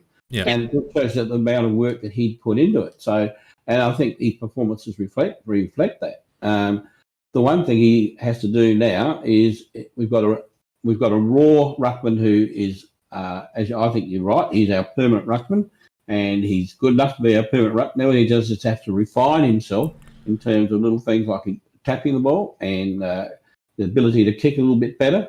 And the more he plays, the more that will happen. Mac, his kicking has improved 100%. And what people actually forget is if you watch him, he's got such an awkward running gait, because if you actually watch him walk, he's pigeon-toed. And he's very pigeon-toed. And he has worked so hard, particularly that field kicking around the ground, to try and straight. And he's going to get a dodgy one every so often because he's just got the foot that, unfortunately, it's his kicking foot that's completely turned in. So I actually think he deserves absolute kudos for working so hard on that. And to get it right. I think what he needs, though, to take that next step is, as much as I love Matthew Clark as the coach of the women's team, you were right a couple of weeks ago, Fiend, when you pointed out that our rucks don't know how to contend against jumping ruckman. No, they don't. He needs a different ruck coach. And we've come up against a few. I mean, North's ruckman, I wouldn't call him a jumping ruckman. He's very strong, but it's shown by the fact that the hit-out differentials, if I just slide back up the graphs, the hit-out differentials in the previous couple of weeks, Riley got towed up in hit-outs. And unfortunately, I don't have hit-outs to advantage, but I don't think that's terribly different, really. But our hit-outs differential this week, by the end of the game, Riley was almost on par. And it didn't waver between, half a dozen the whole game. So it wasn't Riley. Riley nullified, probably at least 50% of Goldstein's work. The thing is that Goldstein is very strong and actually got quite a few clearances himself. Yeah, and as they pointed out, actually in the stats, Goldstein's actually the number one. They might be the 17th base team, but he's the number one ruck in the AFL at the moment. Yeah, so I mean, I 100% agree with you. Matty Clark is not the answer to teach Riley O'Brien how to ruck, because there are the Nat Newies and the Gorns and the Grundys of the world at the moment will jump all over Riley. He needs a coach to teach him how to ruck against those types of players. And Matty Clark, as we all know, that's not his style. So, but yeah, I thought Riley was bog by a country mile, and I won't countenance any discussion about him not being the answer. I think look. I don't think we're going to disagree with you. No. Laird, I thought in the second half in particular, or certainly once he got moved into the midfield, I think he warmed to his task pretty well. Certainly showed some intent at the ball. Although it was interesting, again, I was watching the game today, and after Laird got a couple of decisive disposals in those clearances, North were very quick to sit on him, very quick to man him up. But he did right. He had 3-1 in the first quarter, 3-3 in the second, 3-2 in the third, and 3-4 in the last. So a consistent game from Rory. Score involvements, he had 4. He laid 3 tackles, which isn't too bad in the context of the game. Certainly he gave us a little bit of inside 50 action, but it just was good to see a little bit of energy around the ball once he went in there. Well, Jones had been very poor again. I mean, he's had 3 games now. We had 6-6, and I think he's had 8. So that's a total of 20 possessions in 3 games, and it's not AFL standard. And I think it might be time for Jonesy to have a little rest, I think. Well, particularly that we're coming up against such a short break before we play Melbourne. The other thing that what I noticed was I paid a lot of attention because they had the longer camera angles with it being played up at Metricon. You saw a bit more of what was going on in that pre-midfield before the bounce. And you're right, Fiend. He's getting too hung up on trying to body and everything else, and he was just getting easily thrown out of the contest. Yeah, easy. That's not his go. Someone needs to tell him to actually start off the contest, to start away out of position. Because the only time a midfielder needs to be in position is when the ball is hitting the ruckman's hand. 100% spot on. Only time you need to be in position. What they should do is get him to watch the game again, but instead watch Anderson. Okay, that's what you should be doing. Classic example. Anderson would and I've noticed this with a couple of midfields. They treat it like a basketball key. They just cut through there all the time, and that's what, as a midfielder, that's what you need. You need to be able to identify the spot you want to be at when the ruckman makes contact with the ball, and that's the last place you want to be when the umpire's got the ball in his hand. You don't want to be standing there. You want that to be opened up, and all our guys are flat-footed. We've been saying this for weeks and weeks and weeks. All our guys are flat-footed. Maybe we should be the coaches. Well, Jesus, I played midfield at bloody Divi 4 level, for Christ's sakes, and even I know that. Mackie, I'm sure you know that with the level that you played at, for God's sake. Well, I used to always stand back from the pack, and I used to have a good understanding with the ruckman where he was going to hit the ball, and I would take it at speed going through. And it didn't always work out right, 100%, but tell you what, got plenty of very deep attacks out of it. Yeah, and what we used to do if we were getting beaten in the midfield is actually start to spread out, because it would confuse your opponent. They'd think, well, what the hell are you doing? We'd just like move away, and then we'd all be on the move. And sometimes it worked, sometimes it wouldn't. But the last thing you want to be is flat-footed, because if the ball comes to you, what's going to happen? You're just going to get tackled. And either the ball spills free and then it's a 50-50, or it's a supplementary ball up and away you go again. It's just the worst midfield look. And the two players that don't do it are Keys, and when he came in for a while in the second half, Laird, until he got bodied up. And at no stage did we ever try to... Remember, we used to have this argument about Sloan. Why doesn't someone put in a block for Sloan so we can get free? It's because that's not how we play in the midfield. For some bloody reason, we just go man on man and try to beat our direct opponent. It just doesn't work. It doesn't work. Let's talk about Chase Jones quickly. It was pretty disappointing. I've been a fan of giving him a run of games, and I still don't want to see him dropped, although I can understand the people that do want to see him dropped. But as the video will highlight in a moment, there's some areas of his work around stoppage that really need some touching up. Had 3 kicks in the first quarter, but went quiet after that, 2 and 1 in the second, and only 1 handball in the second half. No touches in the last quarter. Yeah, basically, I'd just like to see him drop for the one game, not for ever, just for the one game, so he can sit on the sidelines, watch the game, watch what the midfielders are doing, and watch what they're doing well, watch what they're doing wrong, and then go back and apply some of it. But you know, Mako, can't he do that by watching the tape during the week? I mean, they're sitting in a bloody sensibly, but he's doing the same things week after week. So I just think we need to build a fitness base in Chase, and that's one of the main reasons I want to keep him in there, because he needs to be able to start taking the hits, and building his fitness, and giving him a week. Those scratch matches are bullshit. And I'd rather see Chase continue to play. Let's face it, who cares about results? We need to develop this kid, and we need to coach him, and he needs Godden or somebody to sit down with the tapes and show him a couple of things about what he's doing at the moment, because I just don't see...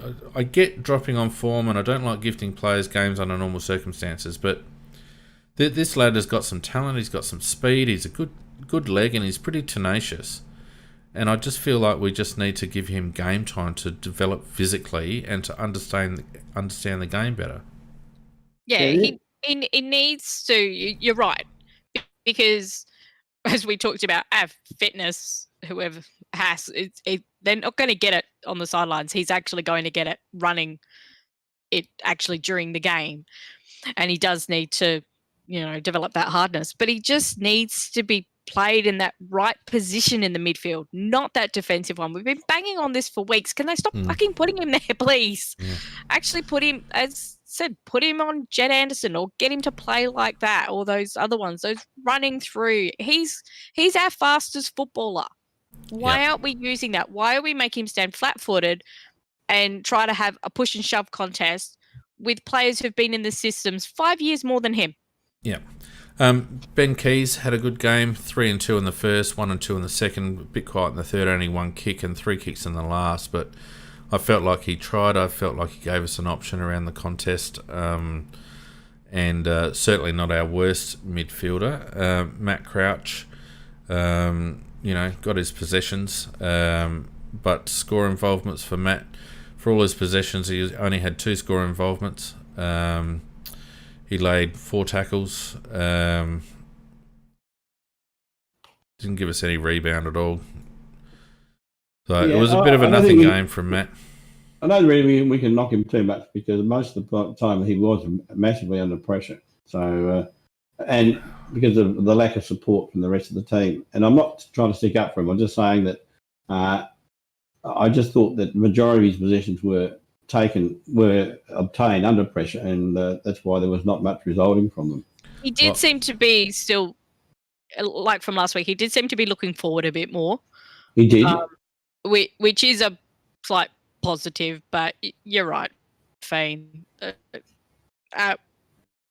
Why he got sat on the bench for the start of the third quarter. Well, that passage of play in the last where Aaron Hall just took the ball and ran off him, that was embarrassing. Yeah. Matt Crouch should be embarrassed. And it doesn't mean that Matt Crouch has to be the quickest player in the AFL, but the thing was that when Aaron Hall took that mark, Matt Crouch should have wrapped him up, and he didn't. Yep. Yeah, because they're not paying that. And that's Matt Crouch had enough time to get goal side of Aaron Hall, and he didn't. He didn't lay any body. He didn't make any contact, and as a consequence, Aaron Hall looks around and goes, "Well, I'm faster than you, so I'm off." You know, it wasn't just the fact that Matt Crouch couldn't keep up with him. It was the fact that Matt Crouch didn't have any defensive thought at all about how to slow Aaron Hamill down. You know, it would have been better for Matt Crouch to bloody trip him, for God's sakes. But he didn't. He would have been, yeah. But he didn't do anything. But he certainly didn't try and get around goal side and cover the mark or scrag him or, you know, something. It was a pitiful effort, and there were a few pitiful efforts by Matt Crouch. And I hear what you're saying, Macca, and I'm not going to have a Matt Crouch argument with you tonight. But he continues to disappoint me tremendously. Look, I'm not going to spend much more time going through the stats because I've got a few videos that I want to talk about, and then we don't want to be going for 3 hours. I thought McAdam showed some really good signs.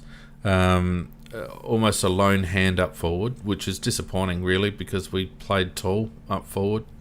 We rested a ruckman up there and had Himmelberg up there, so we had tons of tools. But his game actually could have been an outstanding game if he kicked the 2 point. You know, he kicked 2 points when he should have kicked 2 goals, and that would have given him 4 goals, which would have been an excellent effort in a match like that. Yeah, but you know what I noticed this afternoon, Mac, that probably went a bit unnoticed during the actual game was the amount of times McAdam was taking the ball at halfback. He did a lot of running during the game. He got a fair few possessions across halfback. He was providing options. He tries really hard, and I'm happy to persist with him. And the goal kicking's all right. He's obviously got the yips a little bit, but he straightened that up later in the game. And when he's got the ability to be the third forward, which is what he's supposed to be, then I think he'll really flourish. But he tried very, very hard. Agreed. Of the rest, Lockie Murphy again tried his guts out for no real bloody impact on the game. Stengel, nice I thought was, yeah, was it? Stengel was okay in patches, and as I said to you, I thought he showed some signs through the mid. Talia tried hard. That's about all I got. Luke Brown was disappointing. Jake Kelly had a weird game because some of the things that he did I thought were really good, but he made some defensive errors that were really bad as well. And that's about all I've got. Does anyone want to talk about anyone else specifically? Yeah, I thought McPherson, it was sort of in the chat, McPherson was nominated as trying hard, and he did try hard. I actually thought he had a stinker. I thought that was probably his worst game. It may well, he did make some errors, but with the pressure they were under, with the lack of pressure upfield, it's not surprising that they did make errors down back. So I'm a little bit more lenient on the new Nick, but the one thing he does try his guts out, and he goes in pretty hard too. So I thought he had an average game, yes, but I'm actually giving him a bit of a tick for trying very hard. Unfortunately, the other young lad, Hamill, who I have great hopes for, he just had one of those games where the ball just wasn't coming his way. And when he did, he usually stuffed it up a couple of times. Well, what did we do, Mac, with Hamill? We brought in Bryce Gibbs to replace Brad Crouch, And then, because Gibbs couldn't get a sniff of it, we moved Gibbs to half back and we pushed Hamill up to the wing. Mm. You know, I mean, we play again another situation where we accommodate a senior player and mess up a kid, right? Now, Will Hamill didn't have a bad game. Had a good game last week. Bryce Gibbs got moved back. Rory Atkins started playing behind the ball, and Will Hamill's playing up on the wing when he's been playing the last 3 weeks off halfback. So I mean, you know, I'm totally fine with Hamill. He'll shift he'll be gear, a good player long term. But I think it's consistent with what the Adelaide Football Club do, where we just shuffle. We've done it with David McKay for years, and we did it with Bryce Gibbs, where he wasn't performing. It was an absolute waste of selection having Bryce Gibbs, because he was supposed to be in there as a mid, and he was not worth a pinch of shit, and ended up playing half a game off halfback, and didn't do much better there. I'm struggling for a name for him. What's the name of the bloke that he played one game last year and he got against Geelong and got resolved, and he played the first game this year and got resolved? Benny Davis. Davis. Why wasn't he put into that forward lineup? Well, the reason I mention that, we've only got 8 games to go for the rest of the year, and surely it's blokes like Davis and Paholke, we should be trying at this stage, because of the fact that we need to know whether they're the ones that are going to stay or whether they're the ones that are going to go. Yeah, well, I think the line's been drawn through Ben Davis. Obviously, by the fact he's not being selected, I think you're right. I think for some reason, you know, he's played 2 games, but you know, Ben Davis could have slotted into that forward line. We were far too tall and slow. The fact that what was the guy that got top disposal for them, McDonald? Yeah. Well, who was he playing on all day? Himmelberg and bloody Strawn. No wonder he got 35 touches. He just ran around like an unregistered dog. Because Himmelberg and Strawn couldn't even raise a gallop to catch up with him. He evident. He obviously rated him so poorly, he didn't bother to stand him most of the time. As you said, he ran like an unregistered dog.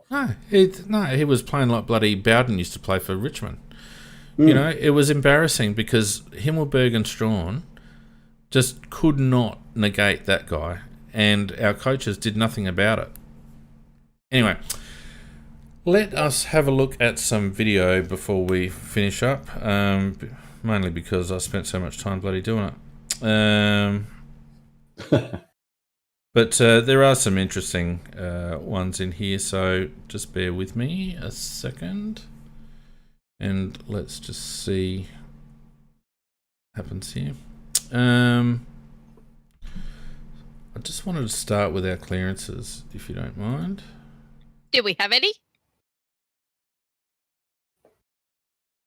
Someone's drought is going to break today. 6 losses in a row coming in. Right, so I've got, I think this is the first clearance of the game, actually. And you can see Macca, I don't know whether you're looking at the screen, but it illustrates exactly what we were talking about flat-footedness. Each of our 3 midfielders, and it's Matt Crouch, Chase Jones, can't make out the third, but I reckon it's Gibbs, are flat-footed, bodied up against their opponent. Ball comes down. It falls into our favour. Now, at this point here, for those people that are watching, there are 4 Crows players. So O'Brien, Matt Crouch, Chase Jones, and it's actually Keys, I think, is the other one. They are all closer to the ball than the first North Melbourne player, who happens to be Goldstein. Right? Riley O'Brien rightly steps away from the ball because he expects Matt Crouch as the midfielder to come in and pick the ball up. Matt Crouch also steps away from the ball because he's lazy and expects Riley O'Brien to pick it up so that he can get a cheapy handball. And the door basically opens for Todd Goldstein to come in and pick the ball up as a consequence. And North Melbourne end up getting a free, and away we go. It was just absolutely ridiculous. Did you see that, Mac? Yeah. I think, the the perfect, what you're saying exactly is right about the flat-footedness, and the perfect example is the Lockie Neal for Brisbane. I watched him very closely on the weekend, and he stands exactly what you're saying, away from the pack, but he ends up with the ball about 90% of the time. Yeah. But that's my problem with Matt Crouch, is he never will take charge of a midfield. Now, that ball, that's the first clearance of the game. That ball was there to be won, and he expected the ruckman to get down and pick the ball up and dish off a handball instead of sweeping through and getting the ball himself. And that's the problem that I have with Matt Crouch. Is going to break today.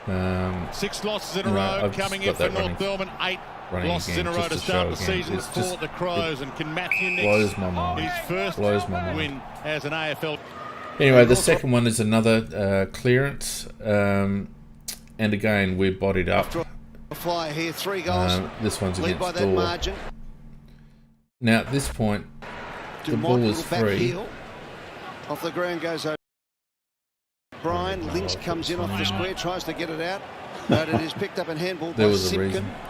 Anderson tries to get it out, diving in hard there was Higgins.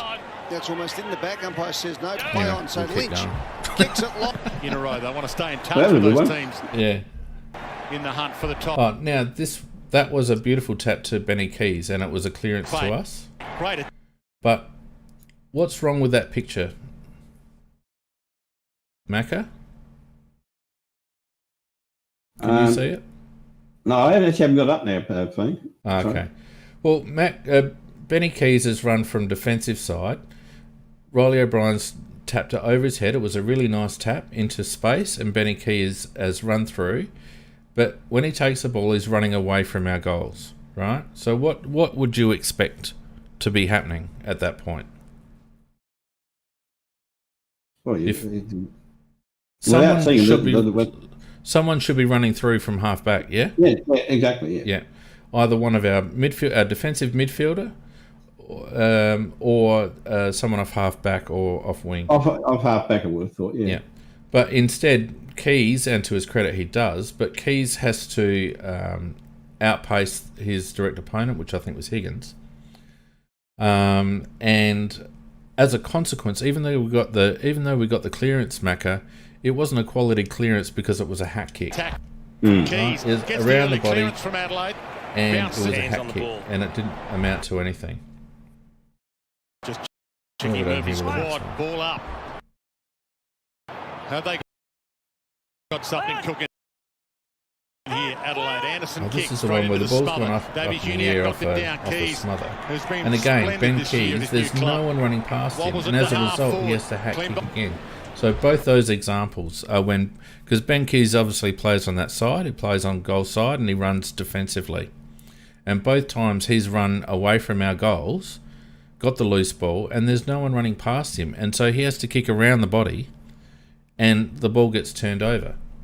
It's what we do out of centre clearance all the time, and if you watch North Melbourne, they rarely did that. Back in the centre, up goes Big Goldstein. Yeah, the reason Ben Keys is always in that position, and he actually stands the attacking player, which is really on our side of it, that player, if they get the ball, they can run straight at their goal. That's why Keys is always in that position. Yeah, which is fine, but you need to support him when he's got the ball going. Oh, exactly. I mean, he's doing his task, but he just needs help. Yeah. Then this next one is a stoppage in North's forward line, and at this point, Matt Crouch has basically got the jumper of, I think it was Zerha was his name. I can't remember. Yeah, Zerha. Zerha spins around. Goldstein's dropped out, but what you don't see is that the bloke that gets the handball off Goldstein had run into the contest with Rory Atkins, and then Rory Atkins just stands flat-footed while he runs back the other way. Higgins around the body's measured it beautifully. That is champagne. So no defensive cover at all off that stoppage whatsoever. This is another one where there's no defensive cover off the stoppage at all. So in this one here, and I'm going to try this out because guess what I've done? I've worked out how to draw on the screen. Isn't that cool? So, I don't know whether people can see this, but these two guys here, Stengel and I think it's Brodie Smith, were bodied up with these two North Melbourne guys when the ball was thrown in. Now, by the time the ball is tapped down by Goldstein, there's 2 metres difference between the Crows players and the North Melbourne players. There's 2 metres difference. Now, how can they get a 2 metre separation, Macca, in the space of 5 seconds? Because we're standing flat-footed. Well, in this case, we're not even jogging. And the ball goes through for goal. The life out of Adelaide. They lost. It blows my mind. This is intensity. This is desire for the ball. You know, it's nothing else but that. It's just desire for the ball. Seconds. Up they go. This one again, a situation where Jed Anderson and Brodie Smith are on each other. Brodie Smith had body on Jed Anderson at the bounce. Todd Goldstein gets it out the back, and by the time Anderson's got the ball, he's got 2 metres on Brodie Smith, who's one of our fastest players. But the other problem is that Rory Laird, who is trailing the contest on the defensive side, doesn't have the presence of mind to actually cut off Jed Anderson's outlet on the other side, and Anderson just gets free run. See where Laird runs? Where Lairdy runs right here. Right. Here we go. Laird was here when Anderson was here, and instead of running this way to block Anderson off going the other way, Laird is nowhere here. He's just run in a straight line back towards their goals. So it's just there's no defensive mindset, Mac, at all at these clearances. There's no secondary effort. Like Laird, once he was out of the contest, instead of thinking defensively, how am I going to stop the bloke that is getting the ball, he basically just runs to the back line. Do you know what I mean? Like a year 5 junior player. And if I understand it correctly, I think that Clark is actually in charge of midfield at the moment, and he certainly does something to understand what after the ruckman's been done his bit. What happens after that? Hands it to Anderson, who bombs it inside 50. And the other thing about that, something else. I had a rewind button there. Do I have a rewind button there? Let me just have the other thing about that too. With Anderson getting the clearance, it was kicked into their forward line, and immediately that Zerha, who I think actually gave Jake Kelly a bit of a bath. I don't know about you. I wasn't totally wrapped in Kelly's game, no. No, he gave Kelly a bath. He really did. He did. Someone's drought is going I'll to start break that today. again and see if 6 I can losses pause in the a key row moments. coming in for North. So here's the key moments, because this is a really good one, in my opinion. And I'm sorry if people are bored, but stiff shit. So this is the centre clearance again, and you can see right here with my beautiful arrow that at this point, Matt Crouch actually has Jed Anderson by the scruff. 8 losses in a row to start the season for the Crows, and can Matthew Nicks his first win as an AFL. And North are off to a flyer here, 3 goals, lead by that margin. Dumont, a little back heel. But I don't know, for the people that are watching, I'm hoping people can see how much we lack defensive effort Anderson tries to get it out, diving in hard there. Because to me, when I was watching it again, and I've done this video analysis a couple of times now, but every time I watch it, it's patently obvious to me that we don't have any defensive mindset in the midfield whatsoever. Just checking Murphy's quad. It's just so obvious. Have they got something cooking? Do you see that, mate? mate? Anderson kicks. Yeah, no, I totally agree with it. Davey Juniak knocked it down. We don't structure correctly at the start, and then secondly, wobbles it to half forward. You can't always have the ball tapped down in your direction. It's obviously going to go somewhere else most of the time. So you've got to be on your toes and ready to go there as well. So You're not there just to get the ball. You're also there to stop the ball from going the other direction. I don't know that players do that part of it very well at all. Big tackles today. No, they really don't. To me, that's laziness. That's trying to get a kick, isn't it, Macca? Oh, well, to me, it's stupidity as well as laziness. Todd Goldstein.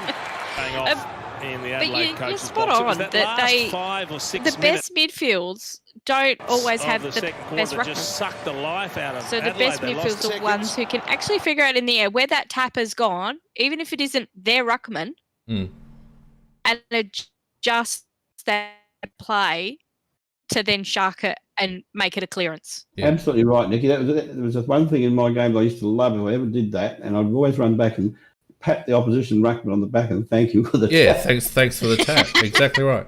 Well, here we are back at this thing now, and Brodie and Jed Anderson have got body on each other when the ball goes up. And by the time the ball comes down and Goldstein's won it, you can see Brodie is actually leaning away from Anderson, who's running to get the dish off Goldstein. Brodie has sagged off him straight away, right? And Rory Laird can already see, if I put my little arrow there, Rory Laird can already see what's going to happen. He's seen that Goldstein's got the ball, and he can see that it's going to go out the back. So he is no longer in play, right? He's not on his man. He's no longer in play. So as the ball comes around, Smith has lost body on Anderson. Goldstein's going to shepherd him out anyway. But Laird is just standing flat-footed.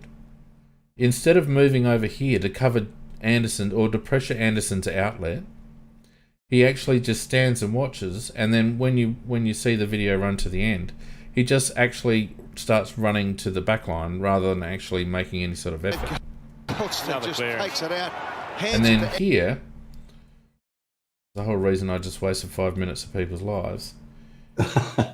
This arrow here is Kelly, and this arrow here is, I think it's Zerha. And when you see the replay, and we don't have the replay here, but they started together. And by the time that ball gets kicked, Zerha's got 5 metres on Kelly and takes an uncontested mark. Sadly, that would be typical in catch 20 or 30 that happened for the day like that. Yeah, and well, Zerha did it. He towed up Kelly, in my opinion, offensively. Absolutely towed him up. So here's another one. What are we going to see here? Oh, the same thing where, like, Chase Jones has started on, who was 14 for them? Is it Higgins? No, Higgins is 3, isn't it? I can't remember who 14 was. But Jones has started body on body, and by the time the ball has got to his opponent, he's 4 metres behind Macca. I know, it's absolutely sickening to watch, man. 4 metres behind. But it's what we do week after week.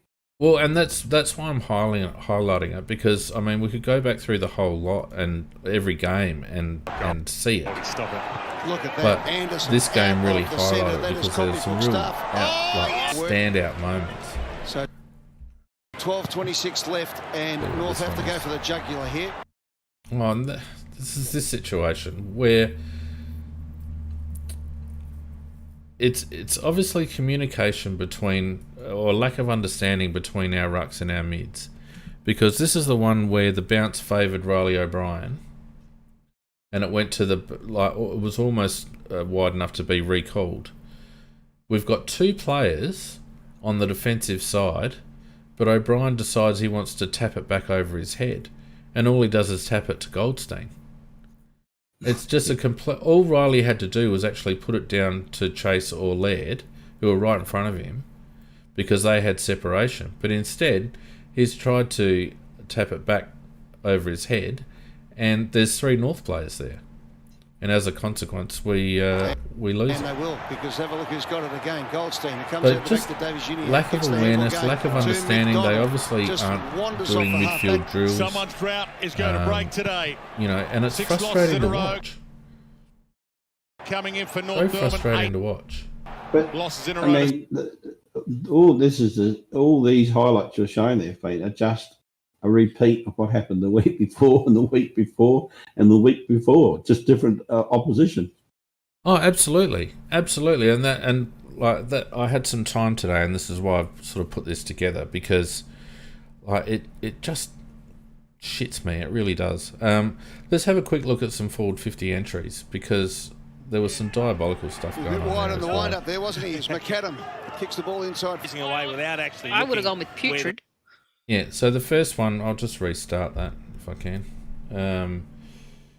The first one was the one that McAdam got out on the wing, and he just sort of wheeled around and bombed it in and bombed it straight to three bloody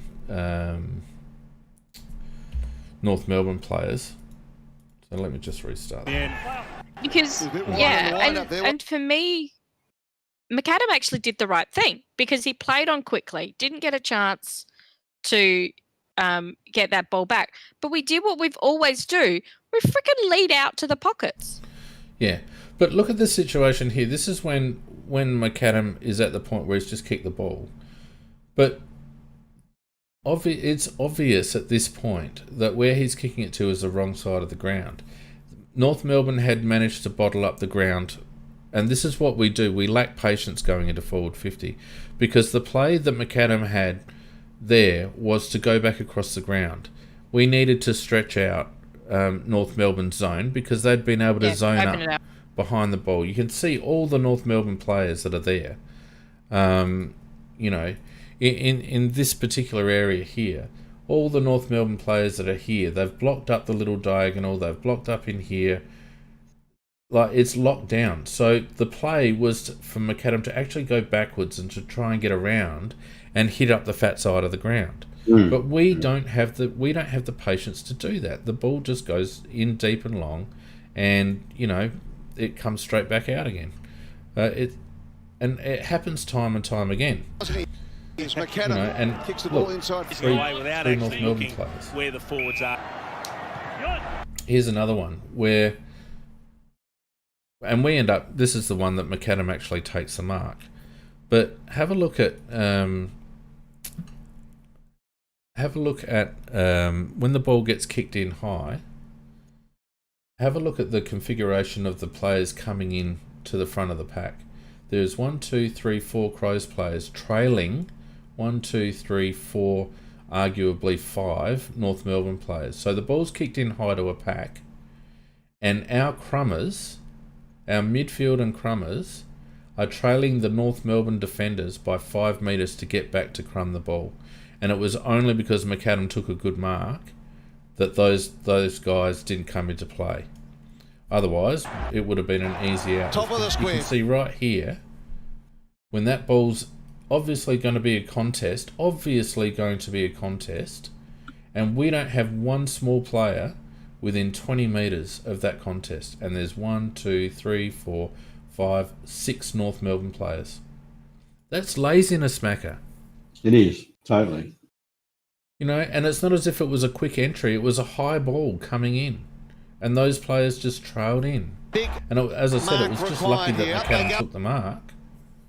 You know, you can see the North players converging already. They get it. It's a beautiful mark. Take it. A good one. It's opening things up. So here's another one. We've got the ball off half back. Running around in circles. We fiddle around with it. We're lucky to get away with this one because the North Melbourne guy misses it. Bryce nearly knocks someone over. We mess around, handle. And eventually the ball comes out free to Matt Crouch. Now, Matt Crouch at this stage has got time and space if he wants to use it. But instead, at this point, where is the worst? Can you see this, Nick or Macca? Yeah, I'm watching. At this point, where is the worst place that Matt Crouch could kick it? The absolute worst place that he could kick it right now. It's here. Where there's 1, 2, 3, 4, 5, 6 North Melbourne players. Where he kicks it to. Right here. So instead of taking a moment and and you can see North have compressed that side of the ground. So you can see that there's no option here. No option here.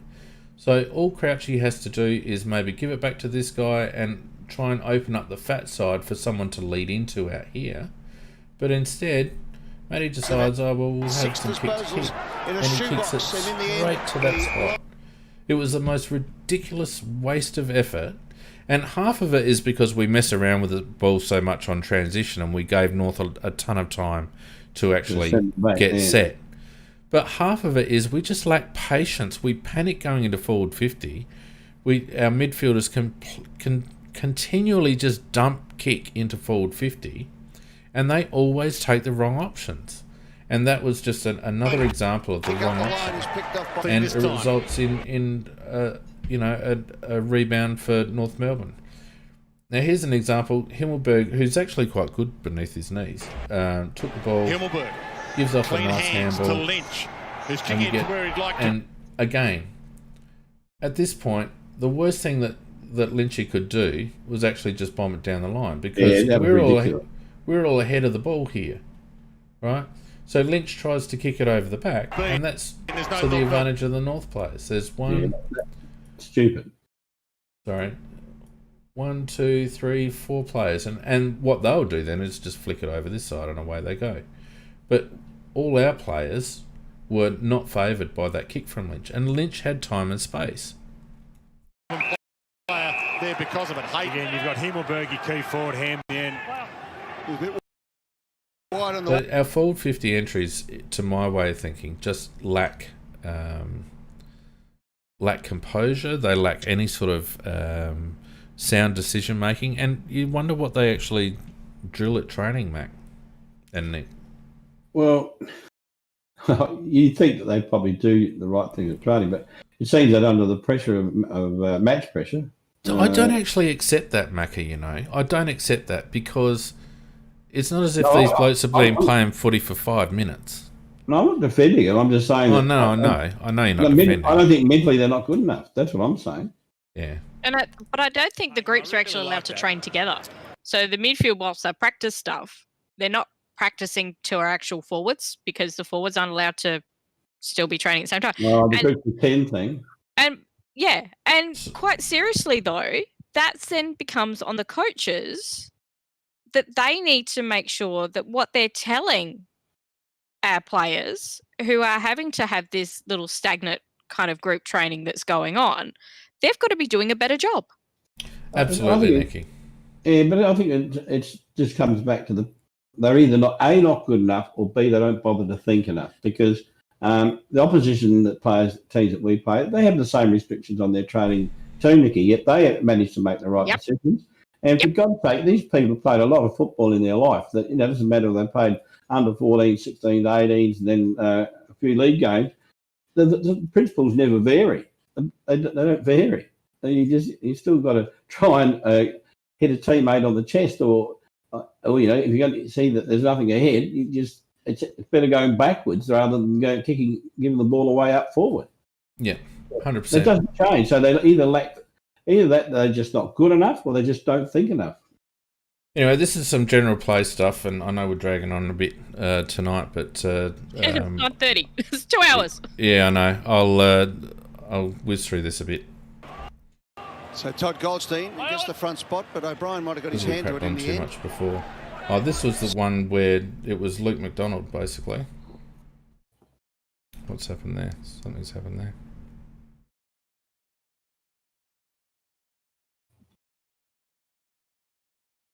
I might actually give that a miss, because we've been going on for too long.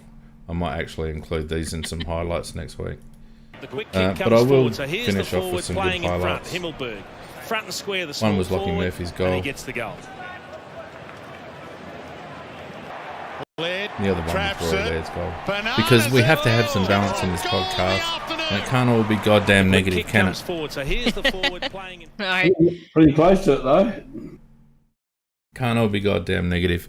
I will post all of those video highlights on our website if anyone wants to have a look at some of the other stuff that we've pinpointed. But the bottom line about all of that is, and we've done some pretty hard sort of in-depth talking about it tonight,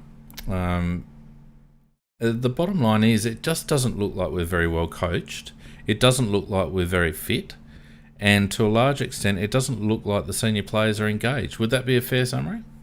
I couldn't argue with any of those 3 points. Yep. Very good summary, actually, Fee. And that's the bottom line. So we've got who we got on Wednesday night? We got Melbourne. We got Melbourne. Wednesday night. Who, the way they played, you would think, yeah, good chance. But the fact that they got slammed from within their own club. Their chairman. Yep. I think this one's not going to be a fun game. Well, hopefully internally that's happening at the Adelaide Crows as well, because we both had insipid losses. And what you should see is 2 teams come out on Wednesday night hell-bent on a win, irrespective of selection, irrespective of the short turnaround. It shouldn't matter at all. These 2 teams should have pride on the line, and they should be ripping each other apart. And if we see a bruise-free game of football on Wednesday night, then that will confirm to me, certainly from the Crows' perspective, that we're just going through the motions this year.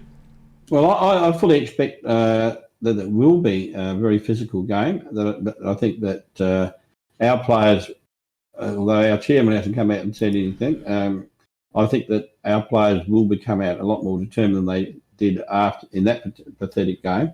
And Melbourne, who've got a lot more talent than we've got, actually.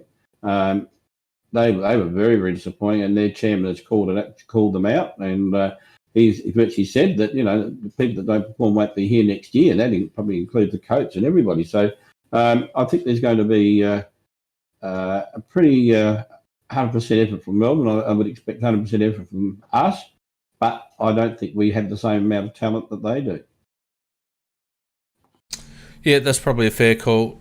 Look, thanks to everyone who stuck around for a very long wrap tonight. So whenever I get time to do all this shit, it turns into a long wrap. My apologies.